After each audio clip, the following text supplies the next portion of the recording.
पितरों को खुश करने का उपाय। दोस्तों, पितर शब्द का प्रयोग हिंदू धर्म के अंदर काफी अधिक किया जाता है। इसके बारे में आपको पता होना चाहिए। असल में पितर का मतलब होता है आपके मरे हुए पूर्वज। मतलब आपकी 3 पीढ़ी तक के पूर्वज को पितर के नाम से जाना जाता है। असल में पितर भी 2 तरह के होते हैं।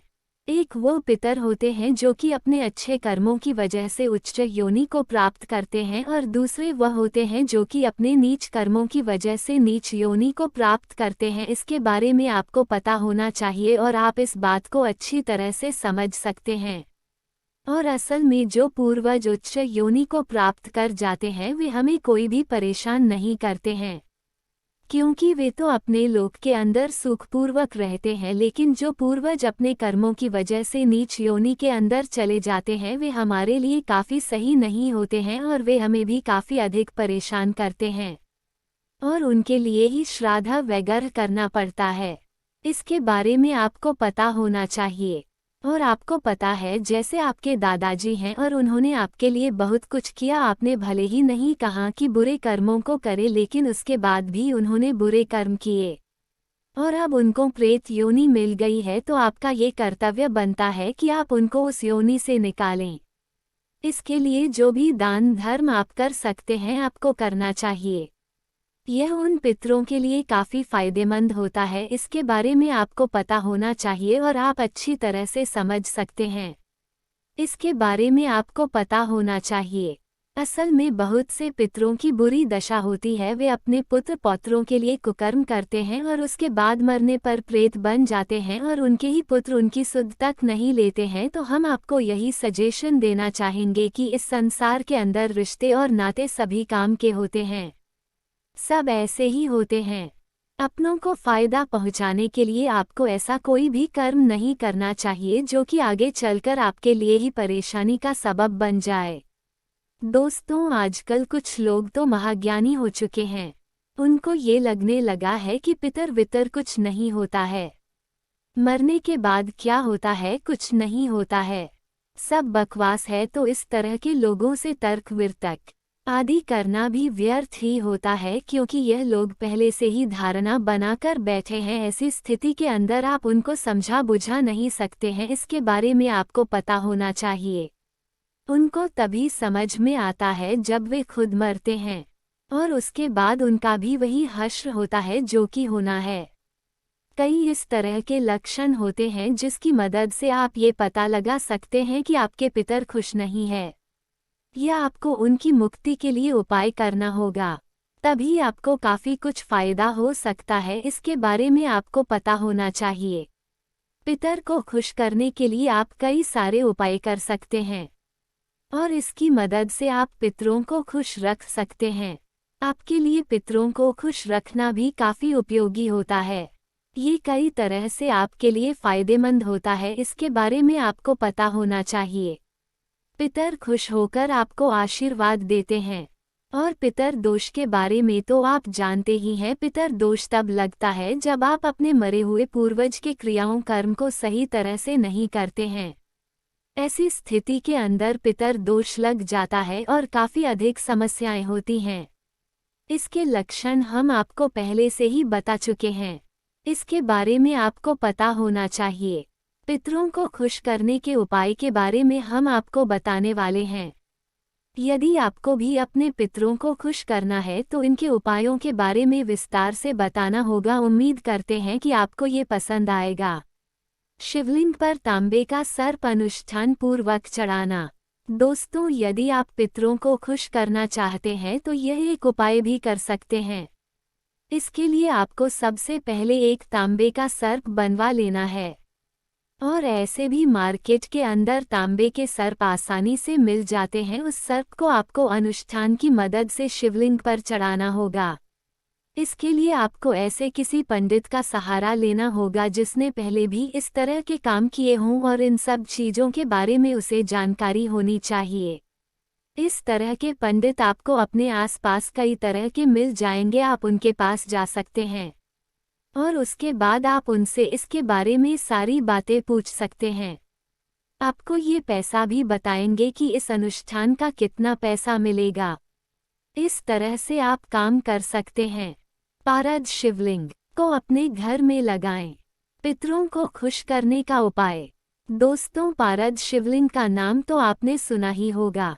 आप किसी जानकार से पारद शिवलिंग को मंगवा सकते हैं और उसके बाद अपने घर के अंदर प्राण प्रतिष्ठित करवा सकते हैं। इसके बारे में आपको पता होना चाहिए और इस पारद शिवलिंग को प्राण प्रतिष्ठित करना जरूरी होता है, तभी यह बेहतर तरीके से काम करता है। यदि आप इसको प्राण प्रतिष्ठित नहीं करते हैं तो उसके बाद समस्या हो सकती है, और यदि आप ऐसा करते हैं तो आपके घर के अंदर जो पितर दोष है वह शांत हो जाएगा और आपको इसके अंदर काफ़ी अधिक फायदा मिल सकता है। इसके बारे में आपको पता होना चाहिए। आपको बता दें कि पारद शिवलिंग जो है उसके बाद में वर्णन पुराणों के अंदर भी मिलता है। इसके बारे में ये बताया गया है कि यह पारे और चांदी से मिलकर बना रहता है और यदि इसकी पूजा की जाती है तो भगवान शिव की कृपा बना रहती है और माता पार्वती का आशीर्वाद मिलता है। इसके अलावा आपको बता दें कि पारद शिवलिंग की खास बात ये होती है कि इसकी कृपा से समस्त दुख जिसके अंदर देही और भौतिक आते हैं समाप्त हो जाते हैं। इसके अलावा जो लोग पारद शिवलिंग पर पुष्प चढ़ाते हैं उनके सभी पाप कट जाते हैं और इसकी वजह से सभी देवताओं का घर में निवास होता है। इसके बारे में आपको पता होना चाहिए। इस तरह से जिस घर के अंदर पारद शिवलिंग को रखा जाता है वहां पर धन की किसी तरह की हानि नहीं होती है। इस तरह से पितर को प्रसन्न करने के लिए पारद शिवलिंग का प्रयोग करना भी बहुत जरूरी होता है। आप इस बात को समझ सकते हैं। सूर्य और चंद्र ग्रहण के दिन तुला दान करें। दोस्तों, आपको बता दें कि यदि पितर दोष की समस्या है तो आपको तुला दान करना चाहिए। आप इस बात को समझ सकते हैं। जब चंद्र ग्रहण हो या फिर सूर्य ग्रहण हो तो तुला दान करना चाहिए। यह एक तरह से महान दान होता है। इसके अंदर आभूषण, सोने की अंगूठी, इसके अंदर दान करने वाला सबसे पहले सफ़ेद कपड़े पहनता है और फिर एक फूल रखता है। उसके बाद एक पलड़े पर चढ़ जाता है, फिर उसके बराबर साबुत अनाज को तोला जाता है। इसके बारे में आपको पता होना चाहिए। उसके बाद किसी ब्राह्मण को वह अनाज दान कर दिया जाता है। और पहले सोने चांदी का दान दिया जाता था, लेकिन आज के युग के अंदर सोने चांदी का दान करना हर किसी के बस की बात नहीं होती है। ऐसी स्थिति के अंदर आपको समझ लेना चाहिए और आप बस अनाज का दान कर सकते हैं। कालसर्पयोग यंत्र की पूजा करना। दोस्तों, कालसर्पयोग जो यंत्र होता है वह काफ़ी फायदेमंद होता है। इसके बारे में आपको पता होना चाहिए। यह आपको मार्केट के अंदर बहुत ही आसानी से मिल जाएगा। आप इस बात को समझ सकते हैं, लेकिन हम आपको यही सजेशन देंगे कि आपको इसको किसी जानकार इंसान से ही मंगवाना चाहिए, वरना ये भी हो सकता है कि आपको यह असली ना मिले और आपको नकली मिल जाए। इसके लिए आपको चाहिए कि आप अपने घर के अंदर इसको प्राण प्रतिष्ठित करवा लें और उसके बाद घर के अंदर इसकी पूजा करें, जिससे कि घर में सुख शांति बनी रहती है और पितर दोष को दूर करने में भी काफ़ी मदद मिलती है। वैसे आपने कालसर्प योग का नाम तो सुना ही होगा। इसके अंदर कुंडली में राहु और केतु के बीच अन्य ग्रह आते हैं। यदि किसी कुंडली के अंदर कालसर्प योग दिखाई देता है तो उसके जीवन के अंदर काफ़ी अधिक परेशानी आने वाली होती हैं और उसके सिर पर बड़े बड़े संकट मंडरा रहे होते हैं और कालसर्प योग की वजह से इंसान की मौत भी हो सकती है। इसके बारे में आपको पता होना चाहिए और आप इस बात को समझ सकते हैं। वैसे आपको यदि लगता है कि आपकी कुंडली के अंदर ये दोष है तो आपको चाहिए कि आप इसको दूर करने के बारे में आपको उपाय करना होगा, तभी आपके लिए काफ़ी फायदेमंद होगा। कालसर्प दोष के कई सारे उपाय हैं जिनको आप कर सकते हैं और उसकी मदद से आपका सारा सिस्टम सही हो सकता है। इसके बारे में आपको पता होना चाहिए और यही आपके लिए सही होगा। पितर दोष को दूर करने के लिए मोरपंख लगाएं। दोस्तों, मोरपंख के बारे में आप जानते ही होंगे, भगवान कृष्ण भी मोरपंख लगाकर रखते थे। इसके बारे में आपको पता होना चाहिए और आप समझ सकते हैं। आप भी मोरपंख अपने घर के अंदर अलग अलग जगहों पर लगा सकते हैं, जिससे कि पितर दोष से बचाव होता है। हालांकि आजकल मोरपंख मिलना भी काफी कठिन हो चुका है। इसका कारण यह है कि मोर अब काफी कम ही बचे हैं और आने वाले दिनों में शायद बचे ही ना, क्योंकि फलों और सब्जी के अंदर डाली जाने वाली दवाओं की वजह से मोर पर रहे हैं और सरकारी कुर्सी के नशे में मस्त है। इसके अलावा आपको बता दें कि मोरपंख अपने घर के अंदर लगाने का एक फ़ायदा ये भी होता है कि यह आपके घर के अंदर की नकारात्मक ऊर्जा को दूर करने का काम करता है। इसके बारे में आपको पता होना चाहिए। यदि आपके घर में बुरी ऊर्जा है तो ये काफ़ी काम आएगा। लेकिन आपको बता दें कि मोरपंख का प्रयोग तभी करना चाहिए जब यह अपने आप ही गिरा हुआ हो। यदि यह अपने आप ही गिरा हुआ नहीं है तो फिर आपको मोरपंख का प्रयोग नहीं करना चाहिए। आप इस बात को अच्छी तरह से समझ सकते हैं। इसके बारे में आपको पता होना चाहिए। पितरों को खुश करने के लिए ताजी मूली का दान करें। दोस्तों, ताजी मूली के बारे में आप जानते ही हैं। सर्दियों के अंदर मूली खासतौर पर पसंद की जाती है। इसके बारे में आपको पता होना चाहिए।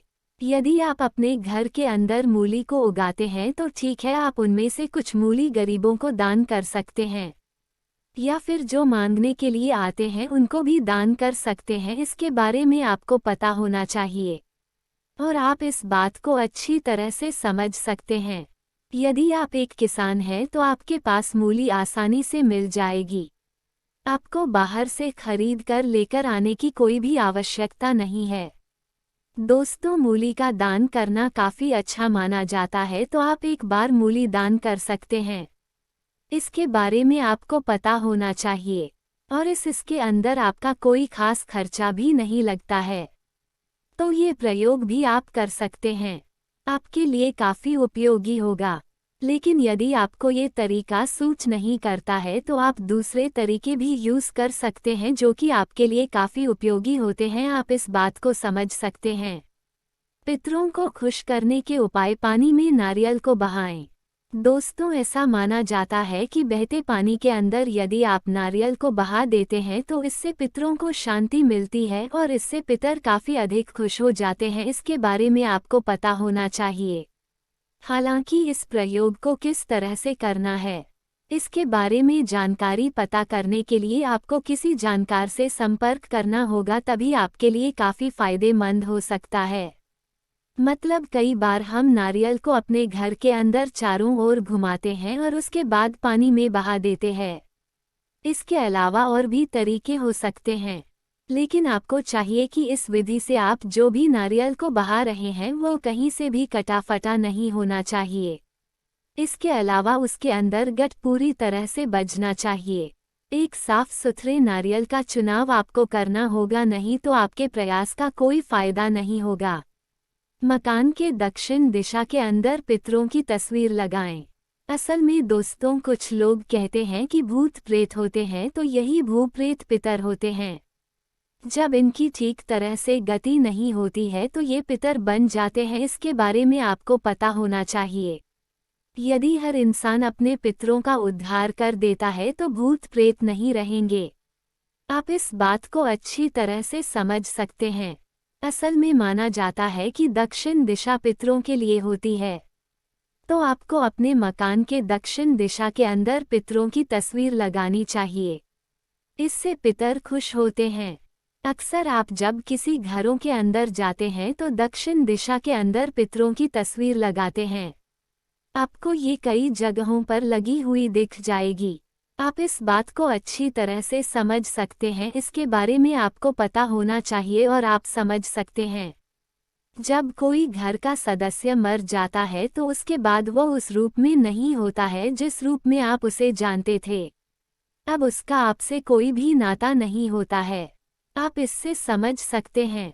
और कुछ लोग देवताओं की फोटो के साथ पूर्वजों की तस्वीर को लगाने का काम करते हैं, लेकिन आपको ऐसा नहीं करना चाहिए। मरे ही पूर्वजों की तस्वीर देवताओं के साथ लगाना ठीक नहीं होता है। इसके बारे में आपको पता होना चाहिए और आप इस बात को अच्छी तरह से समझ सकते हैं। यही आपके लिए सही होगा। इसके अलावा आपको बता दें कि पितरों की जो तस्वीर होती है वो आपको बेडरूम में भी नहीं लगाना चाहिए, क्योंकि इससे अशांति फैलती है। और रसोई घर के अंदर तो पितरों की तस्वीर को नहीं लगाना चाहिए, आप इस बात को अच्छी तरह से समझ सकते हैं। इसके अलावा घर के अंदर उन स्थानों पर भी आपको पितरों की तस्वीर को नहीं लगाना चाहिए जिस स्थान पर आने जाने वालों की नज़र पड़ती है। पितरों की तस्वीर को उन स्थानों पर लगाया जाना चाहिए जहां पर आने जाने वालों की नज़र नहीं पड़ती है। पितरों को खुश करने के उपाय: भगवान शिव की पूजा करना। दोस्तों, आपको बता दें कि भगवान शिव की पूजा करने से भी पितर खुश होते हैं। इसके लिए ओम हर हर महादेव मंत्र का रोजाना जाप करना चाहिए। इसके अलावा मंगलवार को किसी भी अपने आसपास के शिव मंदिर के अंदर जाएं और शिवलिंग का दही से अभिषेक करें। ऐसा करने से पितर काफ़ी प्रसन्न होते हैं। इसके बारे में आपको पता होना चाहिए और आप अच्छी तरह से समझ सकते हैं। यही आपके लिए सही होगा। शिव की पूजा करने से आपको और भी बहुत सारे फायदे मिलते हैं, इसके बारे में आपको पता होना चाहिए। जैसे कि कई तरह के संकट होते हैं जो कि आसानी से टल जाते हैं। ओम नमः शिवाय मंत्र का जाप करना। दोस्तों, आपको बता दें कि ओम नमः शिवाय मंत्र का जाप करने से पितर दोष दूर होता है और पितरों को शांति मिलती है। इसके बारे में आपको पता होना चाहिए और आप इस बात को समझ सकते हैं। यदि आप इस मंत्र का रोजाना जाप करते हैं तो इससे आपके पितर तो खुश होंगे ही, वरन आपको अपने जीवन के अंदर काफ़ी अधिक तरक्की देखने को मिलेगी, जो कि आपके लिए एक अच्छा संकेत हो सकता है। इसके बारे में आपको पता होना चाहिए। इसके अलावा यदि नागपंचमी हो तो इस दिन आपको व्रत रखना चाहिए और चांदी की अंगूठी को रखना चाहिए। नागों की पूजा करनी चाहिए। ये सब करने से भी पितर खुश होते हैं। 12 दिन पूरा करना जरूरी। दोस्तों, आजकल लोग खुद अधिक ज्ञानी हो चुके हैं। इसके बारे में आपको पता होना चाहिए। 2 पैसे आने पर महाज्ञानी बन गए हैं। बहुत से लोगों को ये लगता है कि मरने के बाद 12 दिन पूरा करने की कोई ज़रूरत नहीं है। ये सब बकवास है, लेकिन असल में ये निर्णय लेने वाले असल में महामूर्ख हैं। ये प्रक्रिया मरे हुए इंसान की शांति के लिए बनी होती है, ताकि उसे कम से कम कष्ट हो और उसकी आगे गति हो जाए। हालांकि सभी लोगों को इसकी ज़रूरत नहीं है, लेकिन अधिकतर लोगों ने अपने जीवन के अंदर बहुत सारे पाप कर्म किए होते हैं, तो मरने के बाद अधिकतर लोग प्रेत योनि को ही प्राप्त होते हैं। इसके बारे में आपको पता होना चाहिए। ऐसी स्थिति के अंदर पूरे कर्मकांड का करना बहुत ही जरूरी होता है। यदि आप पूरे कर्मकांड नहीं करते हैं तो इससे कोई फायदा नहीं होगा। आप इस बात को अच्छी तरह से समझ सकते हैं। यदि आप चाहते हैं कि आपको किसी तरह का पितर दोष ना ले तो हम आपको यही सुझाव देंगे कि आपको पूरे कर्मकांड करने चाहिए, तभी आप अपने पितरों को खुश कर सकते हैं। 7 दिन के चक्कर में आपको नहीं पड़ना है, वरना आपको ही नुकसान होगा। आप इस बात को अच्छी तरह से समझ लें। इसके अंदर पिंडदान वगैरह जितनी भी प्रक्रियाएं हैं आपको उन सभी को करना चाहिए। यह आपके लिए काफ़ी फायदेमंद होता है। इसके बारे में आपको पता होना चाहिए।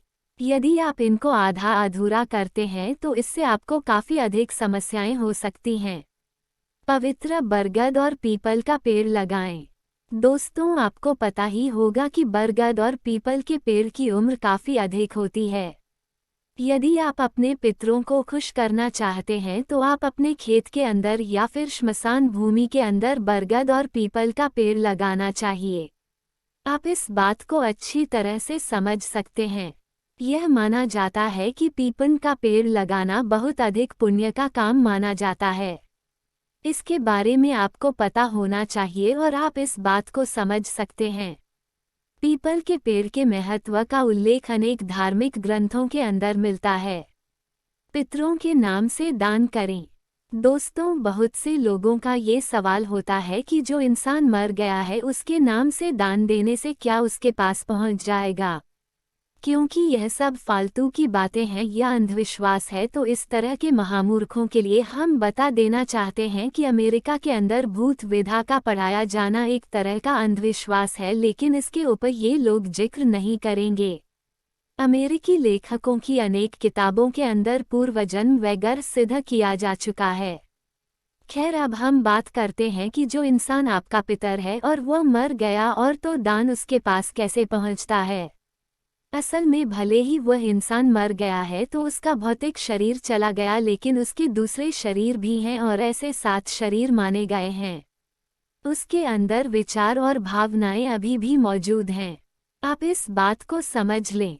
अब यदि आप उसके नाम पर किसी को दान करते हैं तो उसे यह पता चल जाता है कि उसको दान कर दिया गया, क्योंकि उसे बस अपने विचारों की संतुष्टि चाहिए होती है। एक प्रेत मात्र अपने विचारों से ही प्रेत होता है। यदि उसके विचारों की तीव्रता भावनाओं की तीव्रता कम हो जाएगी तो वह प्रेत नहीं रहेगा। मतलब यही है कि हम पितर को बस एक विचार देते हैं। असली में वह हम इंसानों की तरह खा नहीं सकते हैं, लेकिन विचारों को ग्रहण कर सकते हैं, जिससे कि उनको पता चल जाता है कि उनको कुछ दिया है, क्योंकि उनके मन में ये सब वासनाएं होते हैं।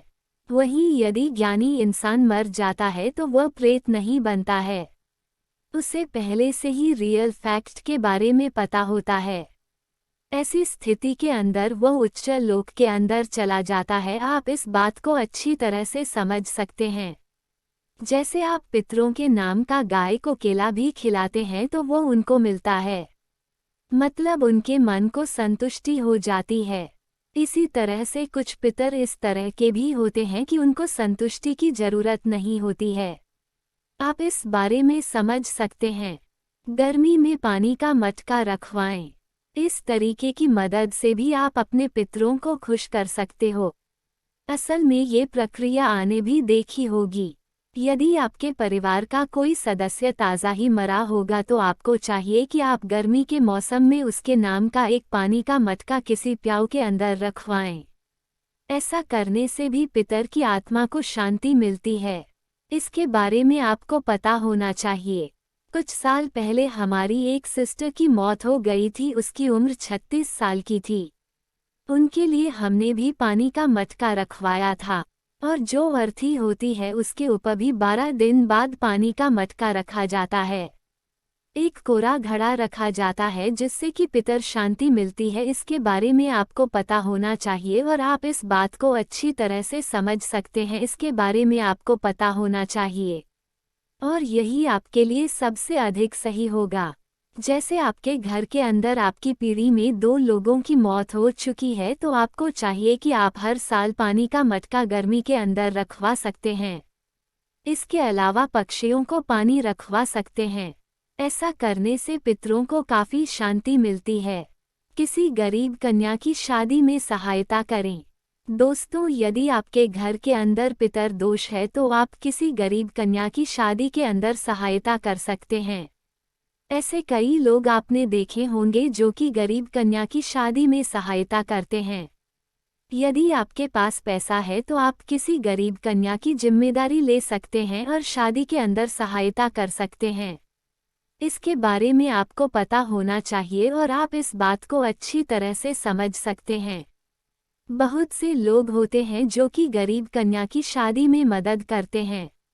आप यदि कर सकते हैं तो करें। यह एक तरह से पुण्य का ही काम होता है। इसके बारे में आपको पता होना चाहिए और आप समझ सकते हैं। और वैसे भी यदि आप कोई पुण्य का काम करते हैं तो आपको इसका फ़ायदा जरूरी ही मिलता है। इसके बारे में आपको पता होना चाहिए, और यह एक अच्छा तरीका है पुण्य करने का। आप इस बात को समझ सकते हैं। रोजाना इष्ट देवता या कुल देवता की पूजा करें। दोस्तों, कुल देवता वह देवता होता है जिसकी रचना की जाती है, मतलब वह एक खास कुल के लिए ही होता है और उसके कार्यों को करने के लिए बनाया जाता है। इसके बारे में आपको पता होना चाहिए।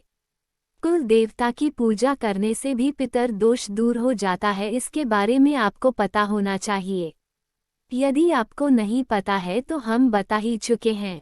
इसके अलावा इष्ट देवता मतलब जिसकी आप पूजा करते हैं, जैसे हनुमान, काली माता आदि इष्ट देवता हो सकते हैं, इसके बारे में आपको पता होना चाहिए और आप इस बात को समझ सकते हैं।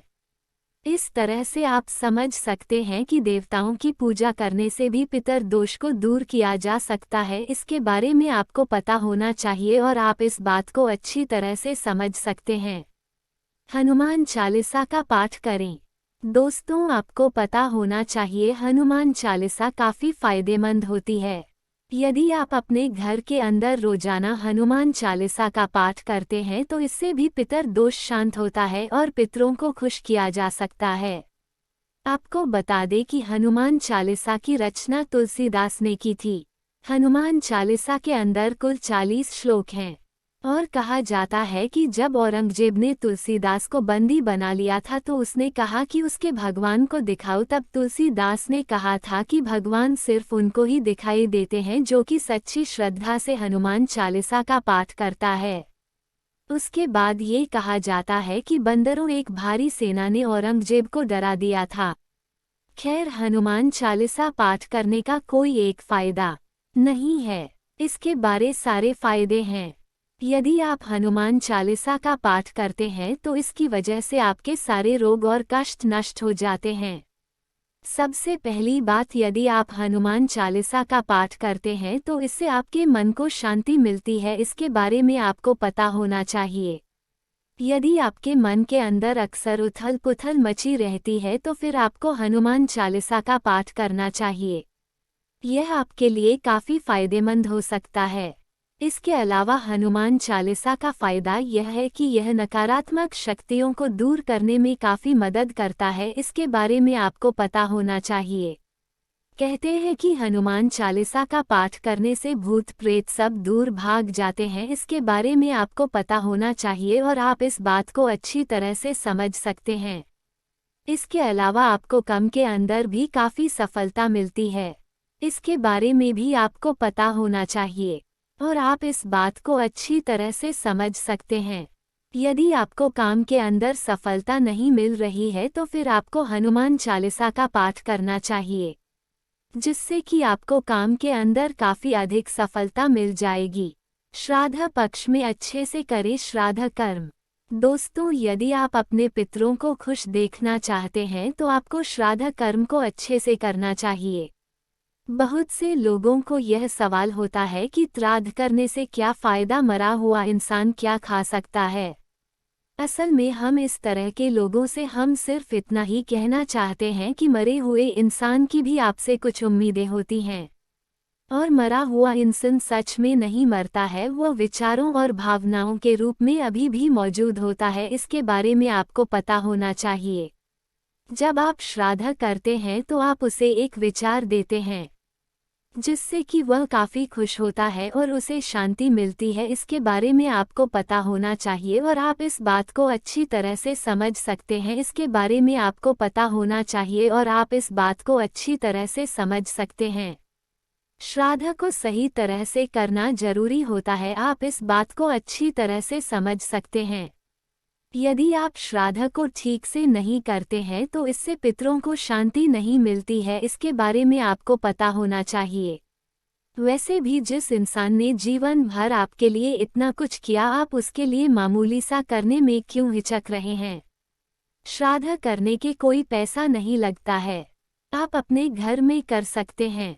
यदि आप श्राद्ध नहीं कर सकते हैं तो फिर आपको चाहिए कि आप उसके नाम से किसी गाय को रोटी भी खिला सकते हैं। ये भी काफ़ी फायदेमंद होता है। इसके बारे में आपको पता होना चाहिए और आप इस बात को अच्छी तरह से समझ सकते हैं। यही आपके लिए सही होगा। गरीब, अपंग व विधवा महिला को दान देना चाहिए। दोस्तों, यदि आप अपने पितरों को खुश देखना चाहते हैं तो गरीब और विधवा व अपंग महिला को दान देना चाहिए। वैसे भी हिंदू धर्म के अंदर दान को काफ़ी अच्छा कर्म माना गया है। इसके बारे में आपको पता होना चाहिए। दोस्तों, इस शरीर के अंदर आने के बाद आप जो कुछ भी कर्म करते हैं वे कर्म कभी भी समाप्त नहीं होते हैं। यदि आप अच्छे कर्म करते हैं तो आपको उनका अच्छा ही फल मिलता है और यदि आप बुरे कर्म करते हैं तो उनका आपको बुरा ही फल मिलता है। इसके बारे में आपको पता होना चाहिए। इसलिए यदि आप दान देते हैं तो वह आपके पितरों के लिए ही फायदेमंद नहीं होता है, वह आपके लिए भी काफ़ी फायदेमंद होता है। इसके बारे में आपको पता होना चाहिए और आप इस बात को अच्छी तरह से समझ सकते हैं। मांस और मंदिरा से दूर रहें। दोस्तों, मांस और मंदिरा का सेवन करना पितरों के लिए अच्छा नहीं होता है, इसके बारे में आपको पता होना चाहिए और आप इस बात को समझ सकते हैं। इसलिए मांस और मंदिरा का यदि आप सेवन करते भी हैं तो आपको इसका सेवन करना बंद कर देना चाहिए। मांस की वजह से किसी जानवर की हत्या होती है और हत्या पाप माना गया है। यदि आप किसी जानवर की हत्या करते हैं तो आप पाप के भागी बनते हैं, इसके बारे में आपको पता होना चाहिए और आप इस बात को समझ सकते हैं। यही आपके लिए सही होगा। इसके अलावा आपको बता दें कि मंदिरा तो वैसे भी बेकार होती है। यह आपकी सेहत के लिए काफ़ी हानिकारक होती है। इसलिए इसका सेवन तो आपको वैसे भी नहीं करना चाहिए। आप इस बात को समझ सकते हैं और यही आपके लिए सही होगा।